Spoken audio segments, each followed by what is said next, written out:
அரசு பேருந்துகளை தனியார் மயமாக்கும் பேச்சுக்கே இடம் கிடையாது என்று தமிழ்நாடு அரசு உறுதியளித்திருக்கூடிய நிலையில் போக்குவரத்து கழகங்கள் நாட்டுடைமையாக்கப்பட்ட வரலாற்றை தற்போது பார்க்கலாம். இந்திய சுதந்திரத்திற்கு பிறகு சில மாநிலங்கள் மட்டுமே பேருந்து போக்குவரத்தை தேசியமயமாக்கும் நடவடிக்கைகளில் இறங்கின. அவற்றிற்கு தமிழ்நாடே முன்னோடியாக திகழ்ந்தது. பேருந்து போக்குவரத்தின் முக்கியத்துவம் கருதி 1956 தான் தமிழ்நாடு போக்குவரத்து துறை உருவாக்கப்பட்டது. 3 ஆண்டுகள் கழித்து 192 கிலோமீட்டர் தொலைவுள்ள தடங்களுக்கு விரைவு போக்குவரத்தை அறிமுகம் செய்தது தமிழ்நாடு அரசு. 1967 திமுக ஆட்சிக்கு வந்ததும் பேருந்து தடங்களை தேசியமயமாக்கும் நடவடிக்கைகள் தீவிரம் பெற்றன.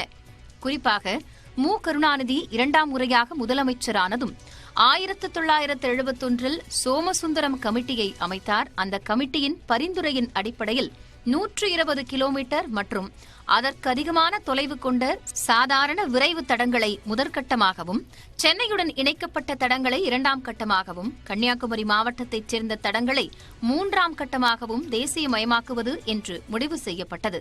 அதன் மூலம் தமிழ்நாட்டில் பேருந்துகள், பேருந்து தடங்கள், பேருந்து கழகங்கள் மெல்ல மெல்ல அரசின் கட்டுப்பாட்டிற்குள் சென்றன. அதனைத் தொடர்ந்து 1956 கம்பெனிகள் சட்டத்தின்படி போக்குவரத்து கழகங்களை உருவாக்கியது தமிழ்நாடு அரசு. 1972 ஜனவரி 1ஆம் தேதி முதன்முறையாக பல்லவன் போக்குவரத்து கழகம் உருவானது. 294 தடங்களில் 1029 பேருந்துகளுடன் தனது பணியை தொடங்கியது பல்லவன் போக்குவரத்து கழகம்.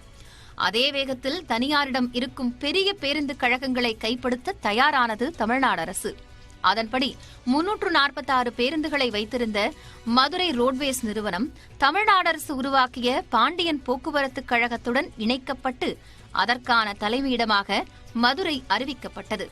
பிறகு 110 பேருந்துகளை வைத்திருந்த பொள்ளாச்சியைச் சேர்ந்த ஏபிடி தனியார் நிறுவனம் 1 மார்ச் 1972 அன்று புதிதாக உருவாக்கப்பட்ட சேரன் போக்குவரத்து கழகத்துடன் இணைக்கப்பட்டது.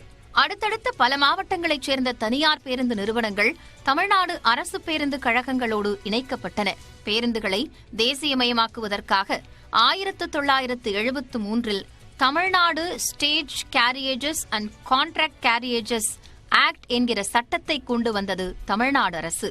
அதன்படி 1973 ஜனவரி 14ஆம் தேதி நீலகிரி மாவட்டத்தைச் சேர்ந்த 19 தனியார் போக்குவரத்து கழகங்கள் அவற்றிலிருந்து 121 பேருந்துகளோடு தேசியமயமாக்கப்பட்டன.